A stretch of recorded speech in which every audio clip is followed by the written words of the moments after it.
మామూలుగా మాట్లాడటమే కష్టం నాకు. ఇంతమంది జనం ఎదురుగుండా మాట్లాడాలంటే చాలా టెన్షన్గా ఉంది. అందుట్లో అన్న ఎదురుగుండా మాట్లాడడం ఎక్కువ. ఈరోజు ముఖ్య అతిథిగా విచ్చేసిన అన్నయ్యకి, అలాగే నాకు ఎంతో ఇష్టమైన వ్యక్తి గంటా శ్రీనివాసరావు గారికి, అలాగే సుబ్బరామరెడ్డి గారికి, వీళ్ళందరికీ, ఇక్కడ విచ్చేసిన మీ అందరికీ నా నమస్కారాలు. ఈరోజు చాలా సంతోషంగా ఉంది, ఎందుకంటే అన్నయ్యతో కలిసి శంకర్దాదా జిందాబాద్ చేశాను, శంకర్దాదా ఎంబీబీఎస్.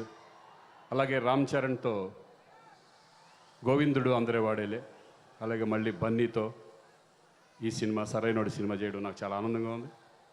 ఎందుకంటే నిజంగా బన్నీని చూసినా అంతకుముందు అన్నయ్య అంటే తెలుసు, నేను అన్నయ్యకి ఎంత కష్టపడి వచ్చారో ఈరోజు ఇంతమంది ఫ్యాన్స్ని సంపాదించుకుని ఆయన కష్టం ఎంతో అందరికీ తెలిసింది. అదే కష్టాన్ని వీళ్ళు ఫాలో చేస్తూ అటు రామ్ చరణ్ కానీ ఇటు బన్నీ కానీ నిజంగా వాళ్ళని సెట్లో చూస్తుంటే నిజంగా ముచ్చటేస్తుంది. మేము ఇంత కష్టపడలేదు మేము అంతకుముందు అనే ఫీలింగ్ వాళ్ళని చూస్తే తెలిసింది.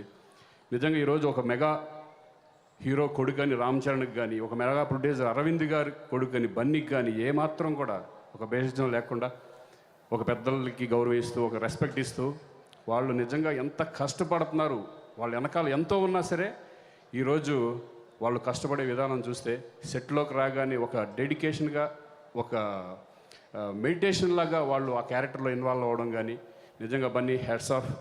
నేను చూసి నేను చాలా నిజంగా సీనియర్స్ అయినా సరే చాలా నేర్చుకోవాలి. ఎందుకంటే అంతకుముందు రామ్ చరణ్ కానీ అంతకుముందు ఫంక్షన్లో కూడా నేను చెప్పడం జరిగింది. ఈరోజు చాలామంది ఇక నెక్స్ట్ వస్తున్న జనరేషన్ నిజంగా వీళ్ళని చూసి మేమందరం ఎలా అయితే అన్నయ్యని చూసి ఒక ఇన్స్పైర్ అయ్యి ఇండస్ట్రీకి వచ్చి అదే ఒక డెడికేషన్తో అదే రెస్పెక్టబుల్ సినిమా ఇండస్ట్రీ మీద ఉంటూ ఎలా చేస్తున్నాం, అలాగే వాళ్ళు కూడా ఈరోజు బన్నీని, రామ్ చరణ్ని, పవన్ కళ్యాణ్ని, వీళ్ళందరినీ, ఎన్టీఆర్ని కానీ మహేష్ బాబుని అందరినీ వీళ్ళందరినీ చూసి ఒక ఇన్స్పిరేషన్గా తీసుకుంటారు. రేపొద్దున నా కొడుకే వస్తాడు, వాళ్ళకి అదే చెప్పాను, నువ్వు ఇన్స్టిట్యూట్లకి వాళ్ళకి వెళ్ళక్కర్లేదురా, ఒక్కసారి 2-3 రోజులు వచ్చి బన్నీ చేస్తున్న యాక్టింగ్ చూడు నీకే తెలుస్తుంది అని చెప్పాను.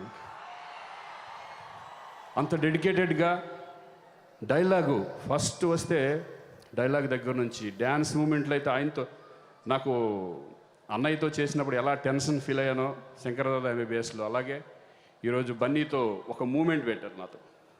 నాకు అవసరమా అని అడిగాను బన్నీతో డ్యాన్స్ అనే, కానీ లేదు చేయాలి అని బన్నీనే పట్టుబట్టి నాకు బన్నీతో ఒక మూమెంట్ కూడా చేయడం జరిగింది. అలాగే అంతకుముందు రామ్ చరణ్తో చేశాను. I'm very happy Bunny, thank you very much. నాకు చాలా హ్యాపీగా ఉంది ఈ సినిమా చేయడం. అలాగే బోయపాటి సీను ఈరోజు మనకున్న పెద్ద డైరెక్టర్స్లో పెద్ద డైరెక్టరు, మంచి డైరెక్టరు. అతనికి ఏం చేయాలో అతనికి తెలిసిన డైరెక్టర్ ఈరోజు Boyapati Seenu. Thank you very much. ఒక బాబాయ్ క్యారెక్టర్ ఇచ్చావు మంచి సినిమాలో, మంచి డెఫినెట్గా ఈ సినిమా సరైనోడి సినిమా బ్లాక్ బస్టర్ అవుతుందని నేను నమ్ముతున్నాను. ఎందుకంటే నేను చూశాను డబ్బింగ్ చెప్పేటప్పుడు చాలా సీను ఇది చూడబోయా అని చూపించారు. నిజంగా చాలా extraordinary performance.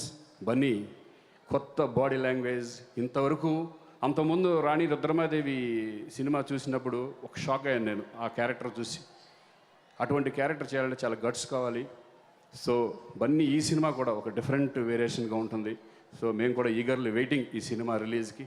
Thank you all. అందరికీ నమస్తే, థ్యాంక్ యూ వెరీ మచ్. ఎదుటోడితో పెట్టుకోవాలంటే ఉండాల్సింది బ్రాండ్ కాదు, ఇక్కడ దమ్ము టన్నులు ఉంది. ఇంకా చూస్తావా?